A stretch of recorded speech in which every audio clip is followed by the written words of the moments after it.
katika hali ngumu katika wakati wa sasa. Sisi Waislamu tumekuwa katika hali ngumu katika wakati wa sasa, na sababu kubwa ni haya mambo mawili: kupatikana katika jamii yetu watu wa sampuli mbili, wanawachuoni na wasomi waovu na wajinga wenye kufanya ibada.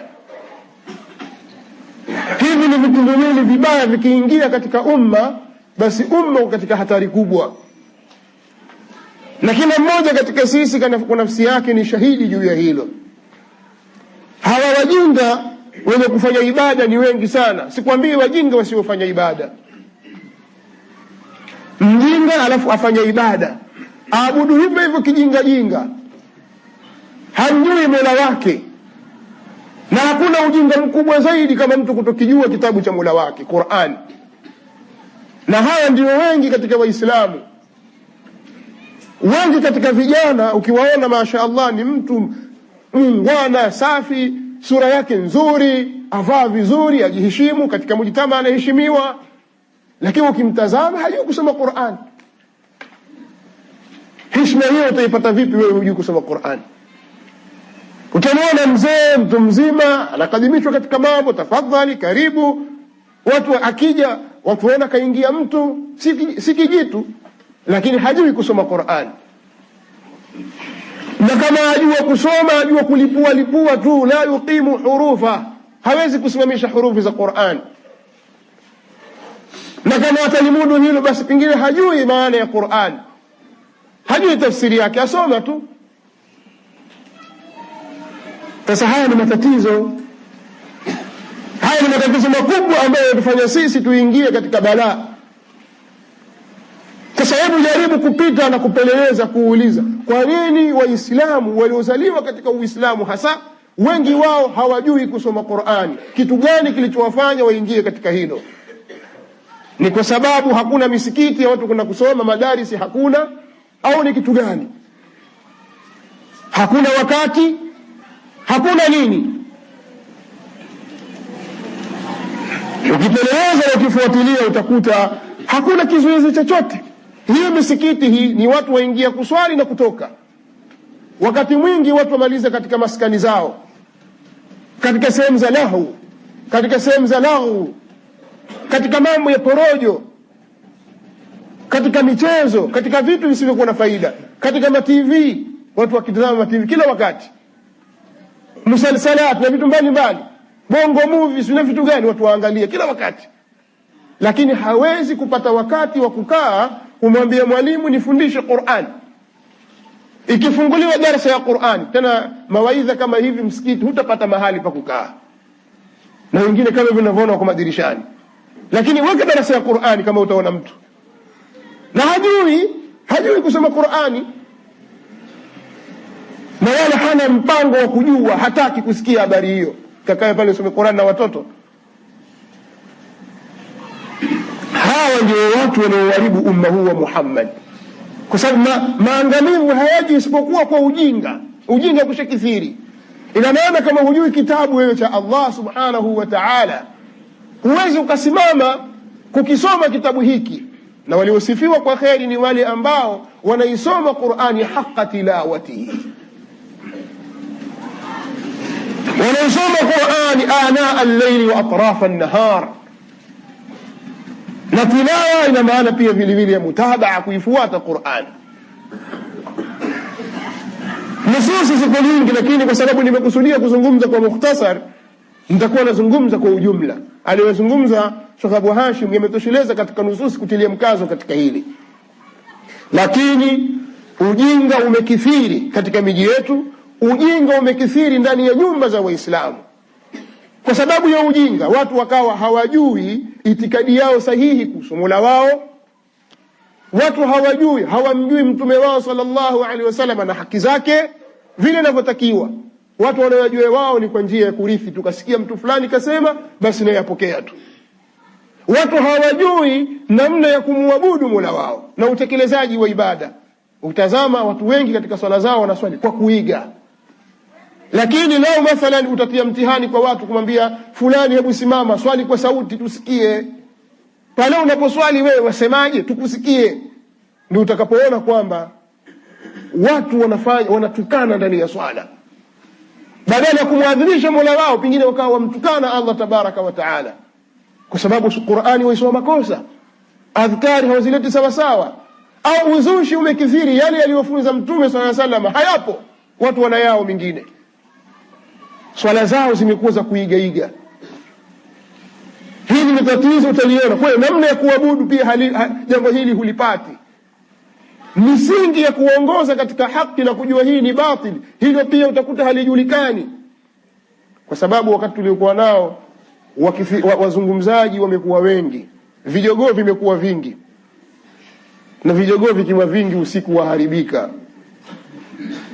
Sasa wazungumzaji wengi sana, na wengi katika wao si wa kweli, hawana elimu. Lakini kwa sababu wewe hujui, wewe waangalia mirindimu ya sauti inavyotoka, ikikukuna katika nafsi yako, sema mashaallah yule kiboko yule mimi nampenda sana yule, lakini huna kigezo chochote kujua kwamba asema haki au batili. Huna wewe kasema kusifia mashaallah maneno ya leo, yale kiboko yale, kazi yako wewe kusifia sifia tu, lakini huna mizani ya kujua kwamba huyu kazungumza haki au batili. Sasa unapokuja mambo ya khilafu na migongano, hawa wasema hivi wasema hivi, ndipo utakapoona sasa kwamba huyu ni dhaifu. Watu wengi utasikia sasa, mashekhe bwana, itabidi mkae bwana mzungumze mambo, maana matutatiza sisi wajinga maamuma, matutatiza sasa nyinyi sisi. Kwa nini utatizwe? Kwani hii dini miliki ya nani? Ndio maana sisi katika da'wa yetu, da'wa ya ahli sunnah wal jamaa, tuhimiza kwamba msingi mkubwa kabisa wa kwanza kabisa ni elimu. Lazima watu wasome, watumie wakati wao kwenye kusoma, na udhuru wa kusema hakuna wakati, huo ni uongo mtupu.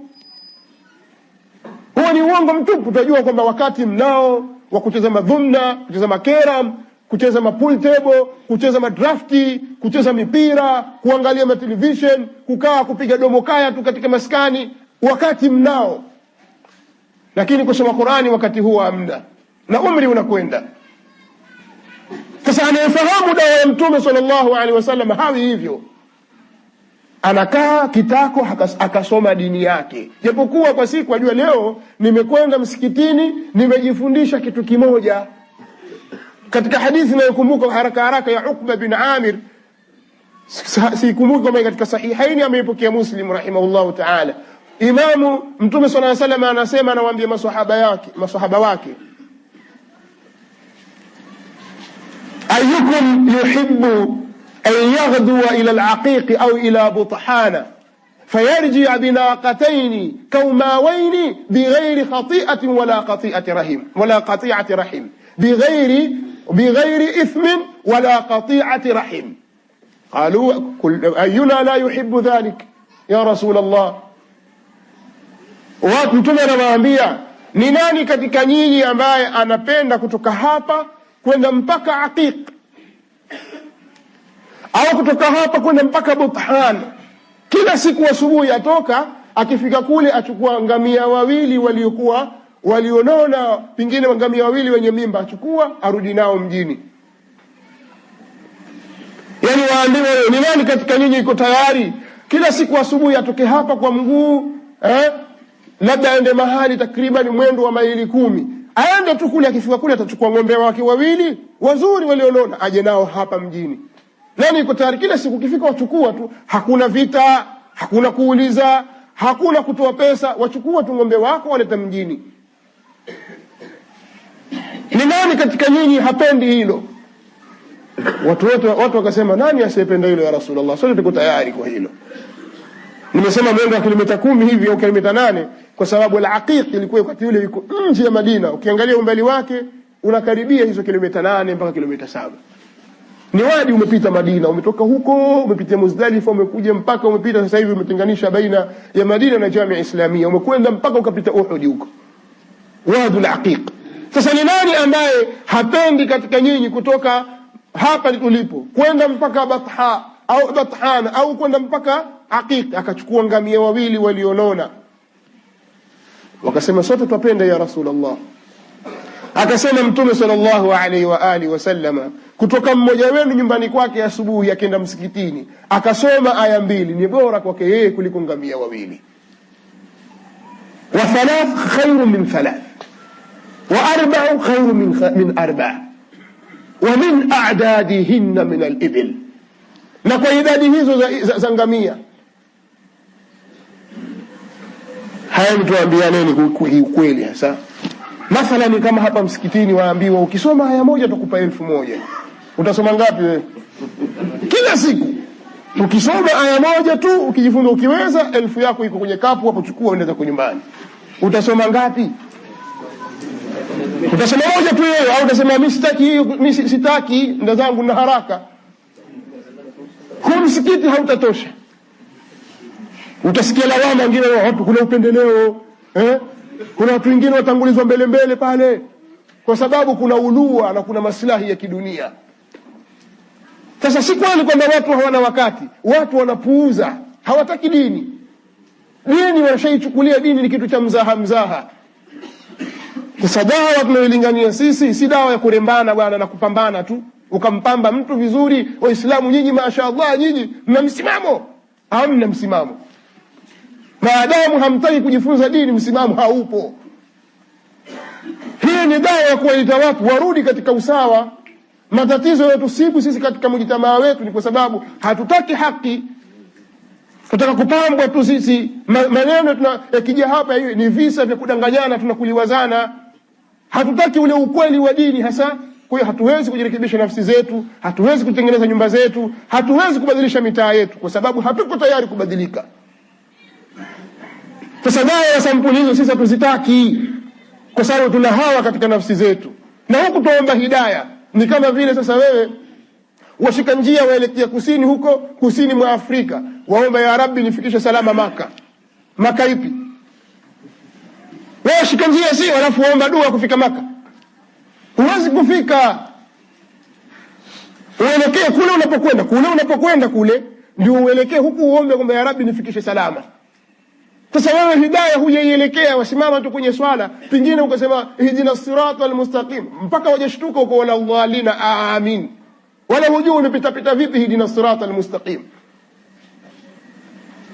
Kwa hiyo nataka kutilia mkazo kwamba katika vitu ambavyo vinatuangusha sisi hii leo tukawa tuko katika mabalaa na hali ngumu, hakuna kitu kingine, si siasa mbovu wala hali za kiuchumi wala watawala waovu wala sijui kitu gani, ni sisi wenyewe watu wabaya.